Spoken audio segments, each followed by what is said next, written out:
یہ درود پاک کوئی عام عبادت نہیں، کوئی عام شے نہیں، یہ ایسی عبادت ہے، ایسا کام ہے جس کو اللہ بھی کر رہا ہے، اس کے فرشتے بھی کر رہے ہیں، اور اللہ پاک نے بندوں کو حکم دے رہا ہے صلی اللہ الحبیب صلی اللہ تعالی علیہ وسلم۔ ایک واقعہ سنتے ہیں، ہم نے درود پاک کے بارے میں سنا، ایک واقعہ سنتے ہیں کہ بندہ درود پاک پڑھ کے کتنا بڑا مرتبہ حاصل کر سکتا ہے۔ دیکھیں جو بھی انسان جنت میں جائے گا اس کے پیچھے دو ریزن ہوگی، ایک یا تو اللہ پاک اسے معاف کر دے، یا دوسری صورت ہے کہ حضور صلی اللہ علیہ وسلم اس کی شفاعت کرے۔ انسان اپنے اعمال کے ذریعے جنت نہیں جا سکتا۔ اگر کوئی سوچے کہ میں بہت بڑا نماز ہوں میں جنت میں جاؤں گا، یہ اس کی غلط فہمی ہے۔ کوئی اگر سوچے کہ میں ہر مہینے روزہ رکھتا ہوں، رمضان کا کوئی روزہ میں چھوڑتا نہیں ہوں، میں بہت صدقہ دیتا ہوں، خیرات دیتا ہوں، ہر ایک چیز کرتا ہوں، تو میں جنت میں جاؤں گا، میرے فیصلہ بھائی اس کی غلط فہمی ہے۔ جو بھی جنت میں جائے گا وہ اللہ پاک کی فضل و کرم سے جائے گا، لیکن یہ بات ہے اللہ پاک فضل کس کو فرماتا ہے۔ لیکن میں یہ نہیں کہہ رہا ہوں کہ عبادت نہیں کرنی چاہیے، کیونکہ عبادت ایک وسیلہ ہے، کیونکہ انسان کسی سے جو محبت کرتا ہے اس کی کوئی ریزن ہونی چاہیے، اس کی کوئی وجہ ہونی چاہیے۔ میں آپ کے گھر آیا، آپ سے محبت اس لیے آیا، ان کے گھر نہیں گیا، اس نے تعلقات اس لیے نہیں گیا۔ تو کوئی بندہ کسی کے لیے جو کام کرتا ہے اس کے پیچھے کوئی وجہ ہوتی ہے۔ تو اللہ پاک ہم پر آپ پر جو رحم فرمائے گا، ہماری مغفرت فرمائے گا، تو اس کے پیچھے عبادت کا ہاتھ ہوتا ہے، اس کے پیچھے عبادت کام آتا ہے۔ اس لیے ہمیں چاہیے کہ ہم عبادت بھی کریں لیکن اپنے اعمال پر فخر نہ کریں کہ میں نمازی ہوں، عالم ہوں، مفتی ہوں، اللہ کی ذات پر ہر صحابیات بھی صدیق و عمر عثمان و علی، ان کے صدقے ہم سبھی، ان کے صدقے ہم سبھی، ہر صحابی نبی۔ بنی اسرائیل کے شیخ صاحب وہ بہت بڑا گنہگار تھا، وہ اتنا بڑا گنہگار کہ اس کے گناہوں کی وجہ سے معاشرے والے اس سے نفرت کرتے تھے۔ وہ اتنا بڑا گنہگار تھا کہ لوگ اس سے نفرت کرتے تھے، لوگ اسے اپنے پاس بیٹھانا بھی نہیں سمجھتے تھے۔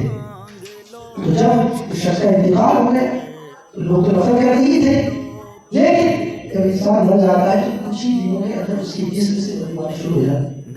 تو اپنے آپ کو بدبو سے بچانے کے لیے ان لوگوں نے اس جسم کو، اس میت کو، اس لاش کو ایک کچرے کے ڈھیر میں لا کے ڈال دیا۔ تو اللہ تبارک و تعالیٰ نے اس زمانے کے ایک نبی علیہ السلام کی جانب وحی کی کہ اے نبی، فلاں کچرے کے ڈھیر میں میرا ایک محبوب بندہ، میرا ایک پیارا بندہ، میرا ایک مقرب بندہ، اس کی لاش رکھی ہوئی ہے، اس کی میت رکھی ہوئی ہے، تم جاؤ اور تم اس کو کفن دو، اس کو نہلاؤ اور اس کی تدفین کرو۔ جب اس نبی علیہ السلام کو یہ پیغام دیا گیا، یہ وحی آئی، انہوں نے اللہ پاک کی بارگاہ میں عرض کیا رسول اللہ، وہ بندہ واقعی میں گنہگار ہے، میں بھی جانتا ہوں، تو بھی جانتا ہے، سارے لوگ جانتے ہیں، لیکن تو کہہ رہا ہے کہ ایک نبی اس کو غسل دے، اس کو کفن پہنائے، اس کی تدفین کرے، اس کی کیا وجہ ہے؟ تو اللہ پاک نے فرمایا ہے نبی سنو، بے شک ویسا ہی جیسا تم کہہ رہے ہو وہ واقعی میں بہت بڑا گنہگار ہے، لیکن اس کے ساتھ ساتھ اس کا ایک عمل مجھے بہت پسند آیا، اس کی ایک نیکی مجھے بہت پسند آئی، میں نے اس وجہ سے اس کی مغفرت کر دی اور اس کا نکاح 70 حوروں کے ساتھ کر دیا۔ سبحان اللہ۔ تو اس نے السلام نے پوچھا کہ یا اللہ، اتنا بڑا گنہگار، اتنا نافرمان، پوری زندگی نافرمانی میں گزار دی اور تجھے اس کی ایک نیکی اتنا پسند آیا کہ تم نے اس کی مغفرت کر دی، آخر وہ نیکی ہے کون سی، اس کا وہ کون سا عمل ہے کہ جو تجھے اتنا پسند آیا؟ تو اللہ پاک نے فرمایا کہ جب وہ توراۃ پڑھتا تھا اور ہمارے نبی صلی اللہ علیہ وسلم کا ذکر پچھلی کتابوں میں آیا ہے، تو جب وہ توراۃ پڑھتا تھا اور جب میرے محبوب نبی آخری نبی محمد عربی صلی اللہ علیہ وسلم کا ذکر آتا، وہ اس نام کو محبت سے چومتا اور اس کے ساتھ ساتھ وہ درود شریف پڑھتا. اس عمل نے مجھے اتنا پسند آیا کہ میں نے اس کی تمام گناہ کو معاف کر دیا اور میں نے اس کا نکاح 70 حکم کے ساتھ کر دیا. میرے پیارے اسلام بھائی سنا آپ نے کہ انسان کتنا بڑا ہے، لیکن اس کی ایک نیکی اللہ پاک کو پسند آیا، اللہ پاک نے اس کی مغفرت فرما دی. ایک بات یاد رکھیے کہ بسا اوقات ایسا بھی ہوتا ہے کہ اللہ پاک جس طرح غفار بھی ہے، رحیم بھی ہے، رحمان بھی ہے، اسی طرح اللہ پاک جبار بھی ہے، اللہ پاک قہار بھی ہے. اگر اللہ پاک ہے تو آپ نے ایک گھر سے ایک آواز سنی کہ ایک بوڑھی عورت کہہ رہی ہے بیٹی جاؤ اور جا کے دودھ میں پانی ملا دو. تو ایک جوان لڑکی کہہ رہی ہے امی میں دودھ میں پانی نہیں ملا سکتی. تو انہوں نے پوچھا، اس کی ماں نے پوچھا کہ کیوں پانی ملاؤ کیا دقت ہے؟ تو اس کی بیٹی کہنے لگی کیا آپ کو پتا نہیں حضرت عمر فاروق نے کیا حکم جاری کیا؟ تو اس کی ماں نے پوچھا کہ نہیں کیا حکم جاری کیا؟ تو وہ لڑکی کہنے لگی کہ حضرت عمر فاروق کا حکم ہے کہ آج سے کوئی پانی ملاوٹ نہ کرے، دودھ اور پانی کو نہ ملایا جائے. تو اس کی ماں کہنے لگی ٹھیک ہے بیٹی حضرت عمر کا یہ حکم ہے، لیکن ابھی کہاں حضرت عمر دے رہے لا حکم دے جا رہا ہوں. تو وہ لڑکی کہہ رہی امی ٹھیک ہے حضرت عمر نہیں دیکھ رہے تو کیا میرا رب جو دلوں کے حالات سے واقف ہے، جو رات کے وقت سیاہ چٹان پر اگر کوئی سیاہ چوٹی چلے جو اس کی آٹھ کو جانتا ہے، تو کیا میرا رب نہیں دیکھ رہا کہ مجھے اپنے رب سے ڈر نہیں؟ تو جب اس لڑکی کی اس بات کو اس کی ماں نے سنا، اس کی ماں بھی خوفزدہ ہو گئی. تو حضرت عمر نے جب اس بات کو سنا تو اس جو ان کے ساتھ تھے اسے کہا کہ تم اس گھر کو یاد رکھ لو، نشان لگا لو.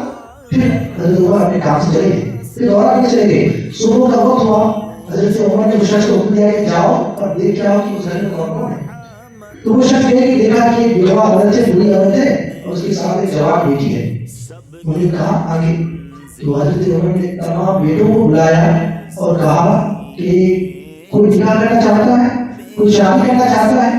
ان کے دو بیٹے تھے تو وہ شادی شدہ تھے.